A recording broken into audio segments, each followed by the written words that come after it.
Bom dia, hoje mais um dia do programa Tem Jeito com Maria Lima e hoje muito obrigado pelos telespectadores estarem nos acompanhando e hoje nosso entrevistado, nós vamos conhecer um pouco dele, o Willis Souza, né, para falar dessa grande repercussão do seriado da Netflix, né, falando de várias questões, principalmente política, e eu quero lhe agradecer pelo convite, por ter aceito, por estar aqui conosco, pela conversa, né? E muito obrigado por ter vindo. Maria, eu agradeço o convite do Portal da Holanda, né, e de você também por ter me convidado a participar dessa entrevista, que eu acredito que será uma entrevista muito boa, né, e onde a gente poderá abordar muito mais sobre a série Bandidos na TV. Uhum. E hoje, você, com 24 anos, né, muito jovem, se interessa por política, né? Você tem alguma pretensão política? Já pensou sobre isso? Como é que é?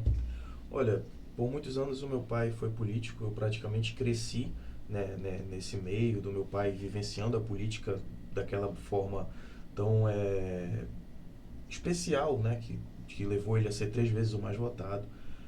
E fui candidato ano passado, na eleição de 2018 para deputado federal, onde eu tive ali 2.700 votos.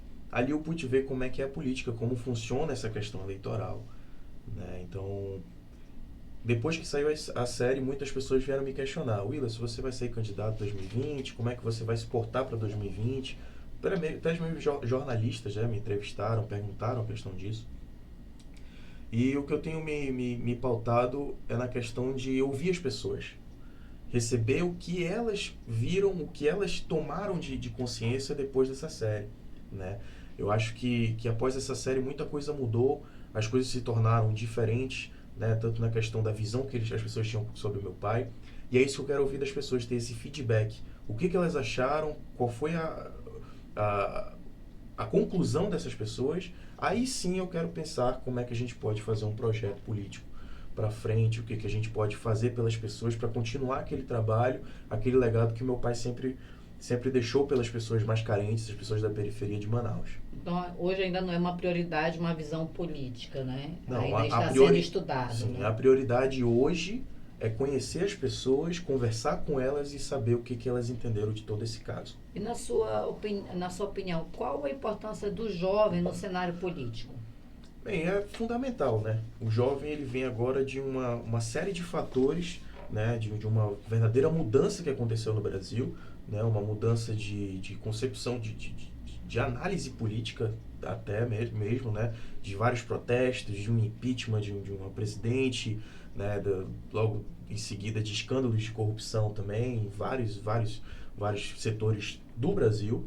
Então eu acredito que o jovem ele está no momento onde ele já tem uma visão mais fresca da política, como é que está funcionando esse sistema, né? O que a gente precisa ser feito para ser mudado. Então, eu sempre apoiei, em todas as minhas posições, eu sempre apoiei o envolvimento dos jovens, o envolvimento das pessoas que estão tendo essa análise da situação política atual do Brasil de modo geral. Então, para que a gente entre nesse meio político, é necessário ter conhecimento do que o sistema é capaz. E a gente sabe o que está acontecendo no sistema, que é esses escândalos absurdos de corrupção. Então a gente já tem que entrar com esse instinto, essa vontade de mudança total e geral da política brasileira. Assim, conjecturando uma possível certeza de uma candidatura, qual projeto o senhor teria para um político, como político? Eu acho que de início é a inclusão das pessoas, né? Eu acho que para fazer um projeto político você tem que estar sempre envolvendo as pessoas, né? Incluí-las, né? A questão de inclusão na educação, inclusão nas participações, né? Da comunidade. A comunidade está sempre ativa, as portas do gabinete sempre abertas, assim como estiveram do meu pai, né? Então eu acho que um projeto fundamental é começar a ouvir as pessoas, né? E não ignorá-las, como é o que acontece hoje na política, né? Então, assim, você tem que ouvir o anseio das pessoas, independente de ter apoiado A ou B, se você é posição, é oposição, você está ali porque as pessoas lhe elegeram para estar ali. Então, o projeto fundamental é ser independente, ser transparente acima de tudo. A transparência é o que nos deixa mais preocupados enquanto população, enquanto cidadãos, Quando se falta transparência na política, você acha que está acontecendo algo de errado. Então, a partir do momento que você é transparente, em que você é independente, eu acho que aí sim você consegue fazer projetos fundamentais para as pessoas, independente de amar a política ou não. Como você se sentiu ao saber que a Netflix ia fazer uma série falando da vida do seu pai? Como foi? Olha, Maria, eu não tinha conhecimento de que seria a Netflix. Toda vez que eu gravei aqueles trechos, né, onde eu participo da série Bandidos na TV, eu não sabia que estava participando de uma série tão grande quanto a Netflix. Eu sabia que seria traduzida para 25 idiomas, né? Então isso me deixou bem impactado, né? E eles só podiam me falar, olha, vai ser uma série muito grande, proporções gigantescas. E eu só sabia que seria traduzido para 25 idiomas. E eu nem sabia que existiam 25 idiomas, né? Então, quando eu vi isso, cara, vai ser traduzido até para línguas que eu nunca nem ouvi falar. Então vai ser algo muito grande. O meu primeiro impacto, eu descobri que ia ser para Netflix dias antes de sair o trailer, né? Que foi aí por volta de um mês antes do lançamento da série. Então isso me deixou, assim, impactado, né? Caramba, vai ser na Netflix. Então o mundo todo vai assistir. E exatamente da forma que eu pensei, o mundo E todo assim, hoje. uma coisa que perguntaram, né? Que perguntam agora ao vivo na internet. Como que os produtores tiveram acesso aos vídeos do seu pai? Porque para quem assistiu os documentários, o que impressiona são aqueles vídeos, como se o próprio Wallace estivesse participando de tudo. Muita gente me questionou isso daí, Maria. O que aconteceu ali? O meu pai, na época de todo aquele escândalo, de toda aquela confusão, ele não tinha confiança mais na imprensa local. Isso é um fato e é o que ele sempre disse, né? Então, ele recebeu uma proposta de uma empresa francesa, uma imprensa francesa, né, para que acompanhasse ele na Assembleia, acompanhasse ele em casa, acompanhasse ele onde ninguém via, né? O Wallace que ninguém via. E assim ele falasse de forma... Um cotidiano? Sim, o cotidiano. Então, assim, cobriu meu pai por alguns dias nessa imprensa francesa, deu até um presente para ele, era uma espada de Napoleão que eu guardo até hoje, infelizmente eu não trouxe aqui, né, que simboliza muitas coisas, né? Napoleão foi uma grande personalidade desse país. Então eles gravaram tudo isso com meu pai, a Netflix teve conhecimento, assim como eles assistiam todos e qualquer documento, qualquer séries, qualquer entrevista quanto ao meu pai. E através disso eles compraram essas imagens que meu pai gravou exclusivamente para a França. Ninguém nunca tinha visto, né? Eu já tinha tido acesso a essas imagens porque a imprensa francesa deu pra gente o CD na época da entrevista. E então eles utilizaram na íntegra, né, o que meu pai falou, tudo que meu pai se defendeu, toda a defesa do meu pai. Então parece realmente que ele é um participante vivo ali, né? Que ele está realmente ali dialogando. Até pessoas de São Paulo, de outras cidades que não conhecem o caso, que não sabiam que ele tinha falecido, se espantam no final, né? Porque assim, a gente estava vendo o cara aqui, ele morreu. Será que ele morreu durante a série? Né? Então foi algo assim que a Netflix soube trabalhar muito bem. Então eles conseguiram essas imagens de uma E você gostou do resultado? Eu gostei porque é independente, né? É imparcial, não é independente, é O que imparcial. você achou assim? Eu acho que a imparcialidade já é algo que já nos ajuda, né? Porque a gente nunca teve esse espaço tão aberto de poder expor nosso lado de forma imparcial, de forma independente, né?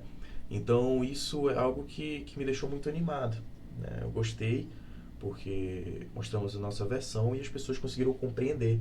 Eu acredito que muitas e muitas pessoas compreenderam o nosso lado, né? E tem muitas coisas que não foram ao ar lá na série, que eu defendi, que eu rebati. E o Ministério até que tem uma 8ª série que não foi ao ar, existe isso ou não?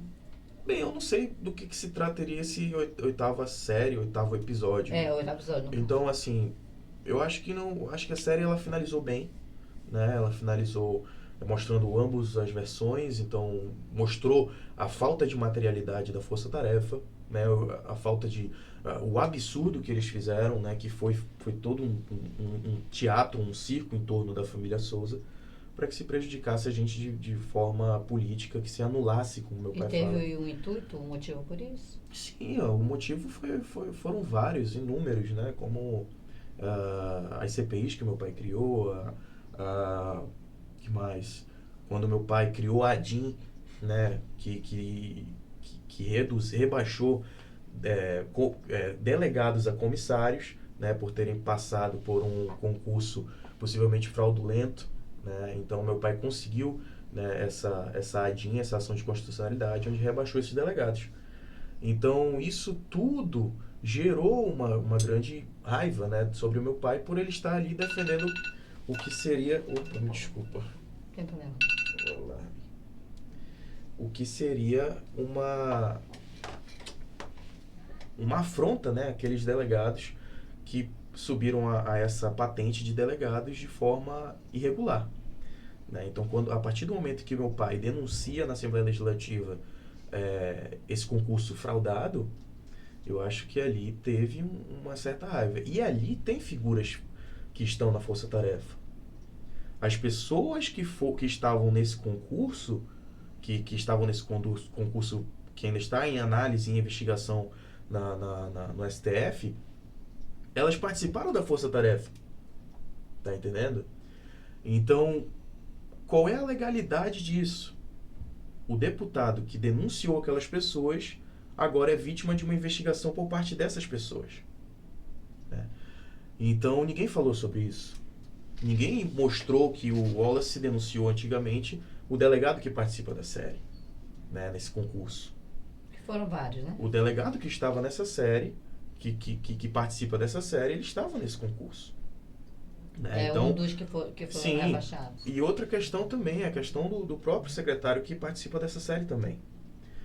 O meu pai, ele foi para cima da tribuna da Assembleia ajudar a revogar um decreto do governador da época que colocava esse secretário recebendo salário vitalício. Teria um cargo vitalício, um salário altíssimo vitalício, ou seja, para o resto da vida. Mais um motivo que o meu pai pisou no calo de pessoas poderosas. Tá compreendendo? Então, assim, existiu muitos fatores que contribuíram para essa perseguição. Foram juntando. Esse complô juntou a fome com a vontade de comer. Parafraseando aí o Ronaldo Tiradentes, né? Então, o que aconteceu foi juntar a fome com a vontade de comer. O meu pai denunciou essas pessoas ficaram com raiva e elaboraram uma força-tarefa sem materialidade nenhuma, onde acusaram um inocente, e eu sempre vou reforçar isso, que meu pai era uma pessoa inocente, assim como meu irmão também. Todos foram vítimas de um grande complô no estado do Amazonas. Então, você considera hoje que a Netflix mostrou o outro lado? E Sim. o lado, qual seria o lado que a Netflix mostrou? O nosso lado, a nossa versão, né? Que seria a inocência? Sim, a inocência. Ela foi muito imparcial, né? Ela não Sim. tendeu a falar que o Wallace era culpado e nem entender que o Wallace era inocente. Então ficou a critério das próprias pessoas definir quem era inocente e quem era culpado ali. A própria população. Mas só que como você está falando de uma produção que tem que prender o público, tem muitas coisas ali que eles não levaram, né? Até porque ia ficar muito claro que foi uma perseguição. Então não ia passar essa questão de imparcialidade.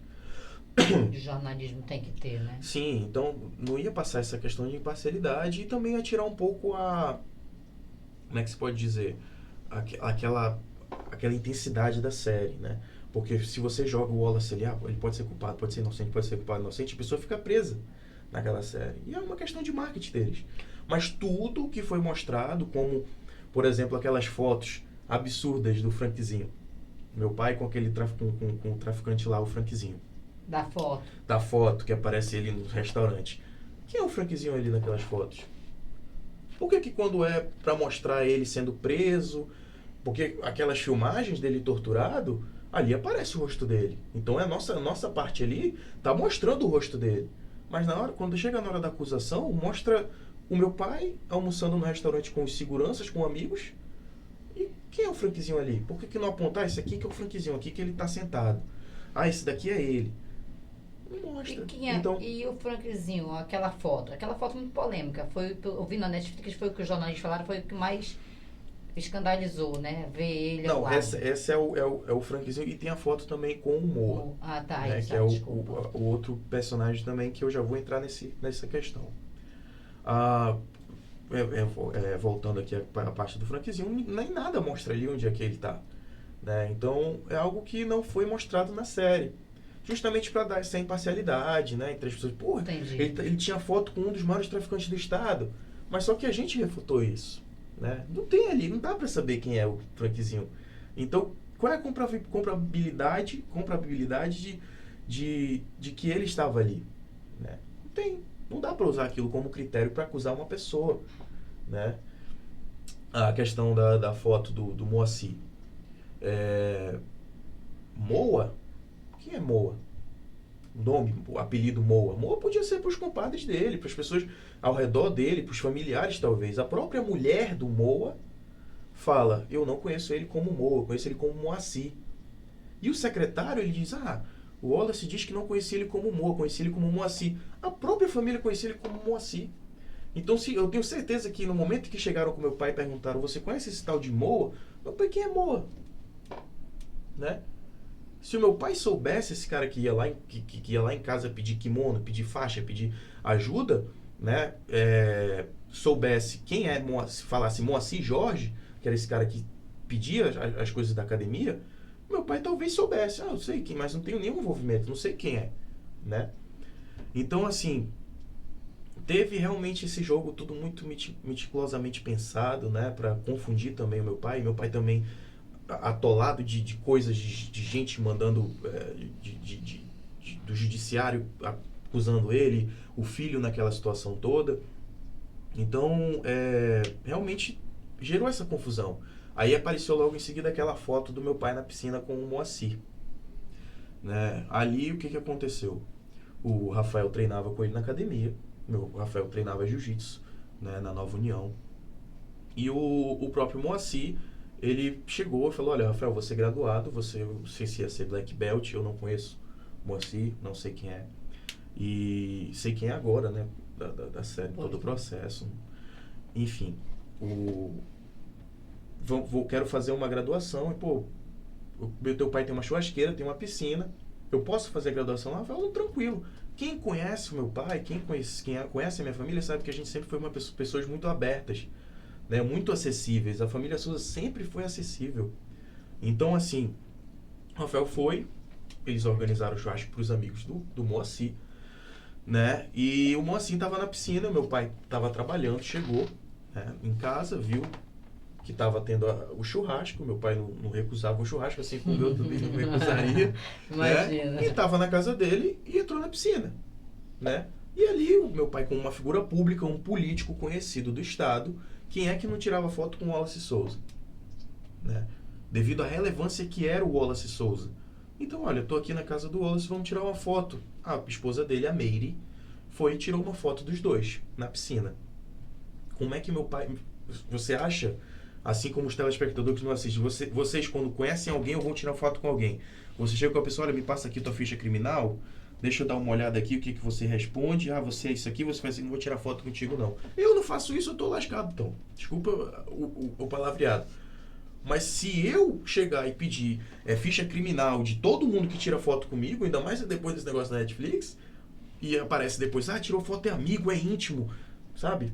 Começa a vincular. Não tem uma lógica, sabe? Então, assim, qualquer pessoa podia ter tirado uma foto com meu pai e depois jogar e falar, tá aqui, ó, a ligação dele está aqui. Entendendo? O erro, talvez, não é o erro, mas foi um uso tendencioso do apelido Moa para que confundisse o meu pai, né? Então, assim, quando meu pai viu pelo jornal o nome Moa, ligado a ele, não sei quem é Moa. Se chegar Moacir Jorge, talvez ele soubesse, tá entendendo? Então é isso que teve essa confusão no meio dessa foto. Então eles usaram todas essas falhas, né, que foram falhas mais orquestradas por eles, para que prejudicassem a família, né, e usasse tudo isso como argumento de que meu pai era um bandido, de envolvimento com traficantes. Então aí eu já consigo derrubar dois argumentos deles, né? A questão da foto, onde ninguém pede ficha criminal de ninguém, e a questão da foto com o Frankzinho também, que não aparece quem é Frankzinho ali naquelas fotos. Ali eu consigo nomear algumas pessoas que estão ali, mas não consigo nomear quem é o Frankzinho ali. Então aquelas fotos não comprovam nada, né? Não comprovam absolutamente nada. Quanto o dinheiro que foi encontrado na casa do... O dinheiro encontrado Ele já foi até restituído para a família. Eu vou deixar aqui no portal da Holanda. Vai sair, eu acho, aí na... Vou deixar aqui no portal da Holanda o documento, né, que comprova a licitude do dinheiro, né, total licitude, o dinheiro sendo estornado para a família, tanto o dinheiro apreendido, todo o dinheiro, até os dólares, sendo estornados para a família, né. Então foi tudo comprovado de que não tinha ilicitude alguma no dinheiro, né. Então aí já mais uma coisa que a série não mostrou e que eu mostrei na série, né, que o dinheiro foi comprovadamente ilícito, não tem ilicitude naquele dinheiro, já foi estornado para a família. Então as pessoas, se elas tinham dúvida quanto a isso, eu deixei o documento aí, vai aparecer na íntegra para vocês, de que o dinheiro era lícito. E para finalizar, o que você tem para falar, senhor? Conte, que agora é a hora. O que você tem para finalizar, para falar, para que as pessoas saibam e que ainda não sabem e que poderiam saber? Olha, o que eu tenho para falar sobre todo esse caso, eu acho que a série ela já deixou bem explícito, né, o que aconteceu é que tudo não passou de um complô político, né, foi um complô político para que se anulasse a família Souza da política. Houve políticos que fizeram isso. Com certeza, teve sim políticos vontade fortes. política poderosos do Estado, que o meu pai pisou no calo. Isso é uma verdade, né, onde as pessoas elas estão tendo essa noção hoje, né, você consegue notar isso. Então isso que é o importante, são as pessoas começarem a sair daquela alienação. As pessoas, infelizmente, foram alienadas a pensar que o Wallace era um bandido. E o Wallace não era bandido, muito pelo contrário, ele combatia os verdadeiros bandidos desse estado. Então, a partir desse momento, gerou a ciumeira, o crescimento, né? O Carlos já era prefeito, já ia ser prefeito da cidade, talvez, era vice-prefeito em 2008. O Wallace ia vir provavelmente para governo, era bem cotado para ser governador, né? Então, assim, o que aconteceu era que iam entrar pessoas oriundos de uma família humilde, que não tinha ligação nenhuma com grupo político algum, né? Que não tinha rabo preso com ninguém, tinha sua independência e queria ser governador do estado, diferentemente das pessoas que comandam o estado, né? Que são aqueles poderosos que têm fortunas, né, que são milionários, vêm de famílias milionárias. Como é que eles iriam aceitar que o Wallace Souza, oriundo de uma família humilde, junto com Carlos, seriam um prefeito e o outro governador do estado? Como é que se aceita, né? Então, eu acho que isso tudo foi o que se deve a essa perseguição política, né? As pessoas, já li muitos comentários na internet de gente falando, Os comentários que você ouve, acho que as notícias são mais positivas ou negativas? Eu tenho visto mais positiva. Mais positiva? Né? E se for negativa, a pessoa, aquele filho do Wallace, ele é muito ingênuo. Vocês que pensam. Eu sei o que estava acontecendo aqui no interno da política, o que aquelas pessoas queriam contra o meu pai, né? Com 14 anos eu já estava ouvindo isso, né? Eu já sabia que aquela perseguição e eu sabia o que o meu pai me falava, né? Então, o que eu defendo é com convicção de saber que é a verdade, né? Então, assim, eu não estaria hoje, com 24 anos de idade, 10 anos depois, ainda lutando pela inocência do meu pai, se eu não tivesse convicção de que ele é inocente. E de que foi tudo complô armado não só contra o meu pai, mas contra a minha família, de modo geral. Contra o meu pai, contra o meu irmão, contra os meus tios. Então, é algo que eu sempre vou bater na tecla. E vai continuar lutando? E vou continuar lutando até o fim. Porque eu acredito que, assim, é momento de as pessoas, as próprias pessoas mesmo, da população, a própria sociedade, se tocar disso e cobrar alguma resposta, né? Porque muito me assusta não ter um posicionamento da OAB Nacional, por exemplo. Né? Eu recebi vários contatos de advogados, de pessoas do judiciário, próprios juízes de outros estados, dizendo, olha, isso aqui é uma arbitrariedade. Né? A partir do momento em que não tem materialidade, não tem como julgar uma pessoa. Houve algum momento, algum manifesto jurídico daqui do Amazonas sobre isso? Negativo. Não teve nenhum manifesto jurídico que eu saiba, né, de nada, de parte nenhuma. De tentativa de abrir o processo? Não, eu acho que tinha que ter, talvez, investigasse mais a fundo, possivelmente investigar uma possível prevaricação, né, em cima das pessoas que denunciaram, né? Na série mostra o secretário pressionando uma tortura psicológica. Aquilo ali foi uma tortura psicológica, falando, olha, eu vou prender teu pai tá preso, teu irmão não sei o quê. Aquilo ali, a mulher chorando ali na frente dele, mostra que aquilo ali psicologicamente abala. Então como é que você não vai falar tantas coisas absurdas ou acusar um inocente se você está sendo pressionado de que vai acontecer algo muito grave com a sua própria família? Tá entendendo? Então, assim, existem vários fatores que indicam a possível tortura psicológica em cima das pessoas que participaram desse processo, né? Então, é algo que precisa ser analisado.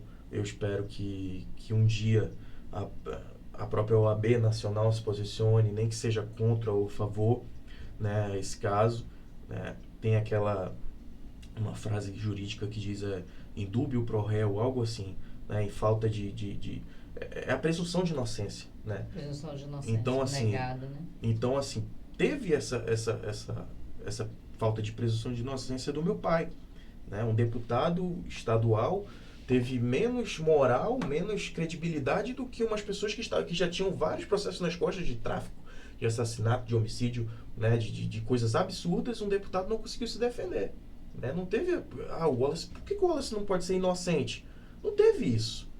Tudo que acusavam, que falavam, porque não apresentaram nada, tudo que falavam não tinha nenhuma materialidade, né? Aí encontramos umas não sei o que lá na casa do Wallace, cápsulas deflagradas, listas, munições, mas por que não filmaram quando apreenderam? Por que não filmaram a apreensão dessas munições, né? Tudo que foi apreendido no Wallace só filmaram o dinheiro, né? E o dinheiro foi estornado para a família, né? Não tem nada. A Força-Tarefa não mostrou, pelo menos a série não mostrou a hora, no momento em que se apreende aquelas munições, em que se apreende aquelas cápsulas, mas filmaram tudo na casa. O meu pai batendo boca com os delegados, meu tio entrando no quarto do meu pai, entrando na casa. Então, tudo isso não mostraram, né? Então, assim, tem vários fatores que eu já acredito ter exposto aqui, que levam a crer que foi realmente uma perseguição, um complô político contra o Wallace e a família Souza. Wallace, eu te agradeço muito pela entrevista, foi maravilhosa, foi esclarecedora. Tenho certeza que as pessoas vão continuar perguntando, a gente vai respondendo, tá? As perguntas ao vivo. E aí, possivelmente, as pessoas pedirem a sua presença de novo, a gente te chama de novo e você vem novamente. Claro, será um prazer. Né, você deixou aí um documento para a equipe, né, a respeito do dinheiro, vai ao ar, né? E, então, eu agradeço muito, né, a tua presença e esclarecedora e parabéns pela série, né? E eu espero muito que você obtenha êxito e sucesso, né? Em tudo isso. Bom, tá? obrigado, Maria. Muito. Agradeço a oportunidade aqui de participar do programa Tem Jeito. Espero poder retornar aqui. Se pedirem para que eu retorne, eu retorno com certeza com todo você vai retornar. Tenho certeza disso. Obrigado, tá, Maria. Muito obrigada. Então, muito obrigada. Tem jeito sim. Basta ter legalidade e compromisso.